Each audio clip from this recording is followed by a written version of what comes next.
नमस्कार शेतकरी मित्रांनो, आज वार आहे रविवार दिनांक 12 ऑक्टोबर 2025।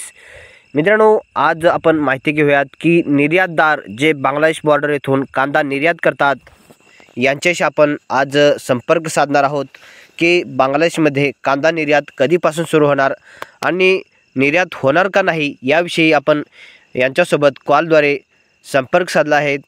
काय म्हणत आहेत निर्यातदार बांग्लादेश बॉर्डर येथून।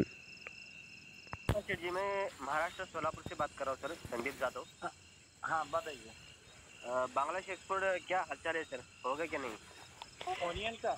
हाँ सर। ओनियन अभी बंद है, बांग्लादेश का कोई इरादा है नहीं अभी छोड़ने का। कुछ जा ही नहीं रहा, क्यों जा नहीं रहा सर? उधर प्याज बहुत है क्या? हाँ उधर प्याज बहुत है। हर साल तो बहुत लेता है, इसके लिए सर थोड़ा किसान भी इंतजार कर रहा है बांग्लादेश प्याज कब निर्यात एक्सपोर्ट होगा इसके लिए। बांग्लादेश खुद प्रोडक्शन बहुत हो रहा है अभी। बीच में अगस्त में थोड़ा हो गया था, उसमें बस हुआ क्या बांग्लादेश को? हाँ वो बांग्लादेश गवर्नमेंट अभी गवर्नमेंट है नहीं, वो जिन लोग अभी है हाँ। वो 10 दिन 2-4 दिन के लिए ऑर्डर दिया था, जितने को ऑर्डर मिला उतना ही गया है। हाँ, तो आगे जाएगा कि नहीं? जा सकते हैं, एक महीना बाद जा सकते हैं, इस बार नहीं भी जा सकते। नहीं भी जा सकता क्या? प्याज तो बहुत वो ले रहे हैं उधर बांग्लादेश में किसान, तो इसके लिए भारत का प्याज लेने का कुछ संभव है क्या नहीं?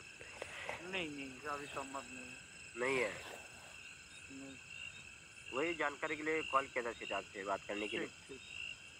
मित्रांनो, जे बांग्लादेश बॉर्डर येथून आपला भारतीय कांदा निर्यात करतात आणि मित्रांनो ते कांदा जे आहे ते नाशिक, पुण्याचा अहिल्यानगर आणि सोलापूरचा कांदा एक्सपोर्ट करतात।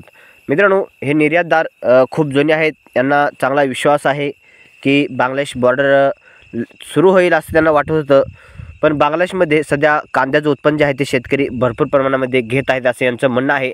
आणि मित्रांनो, सध्या बांग्लादेश बॉर्डर हे सुरू असलं तरी कांदा कुठल्याही प्रकारे निर्यात होत नाही। मित्रांनो, त्यांनी ऑगस्टमध्ये ज्यावेळेस त्यांना कांद्याची गरज होती, मित्रांनो जो त्यांनी कांदा घेतला तो नवीन कांदा बियाणे बनवण्यासाठी लागवड करण्यासाठी कांदा घेतलेला आहे असं काही व्यापाऱ्यांचं म्हणणं आहे मित्रांनो। कारण त्यांनी कांदा हा फक्त 5 ते 6 दिवस निर्यात जे आहे ते एक्सपोर्ट सुरू ठेवली होती आणि काहीतरी लिमिट होतं एक्सपोर्ट करण्याचं आणि तेवढं एक्सपोर्ट त्यांचं पूर्ण झालं आणि त्यांनी आयात जी होती ती पूर्णपणे पुन्हा बंद केली। कारण मित्रांनो, त्यांना जो बियाणे बनवण्यासाठी आणि शेतकऱ्यांना बियाणे पुरवून जास्तीत जास्त उत्पादन करण्यासाठी हे कांदे जे आहे ते लागवड करण्यासाठी आयात केले आणि त्यांचं लिमिट पूर्ण झाल्यानंतर आयात जी आहे ती पूर्ण बंद केली आहे। मित्रांनो, यावरून आपण सांगू शकतो की सध्या तरी बांग्लादेशला कांद्याची गरज नाही। कोणीतरी मित्रांनो काही सांगत असेल की बांग्लादेशमध्ये कांद्याचा तुटवडा निर्माण झाला आहे, भाव वाढलेले आहेत।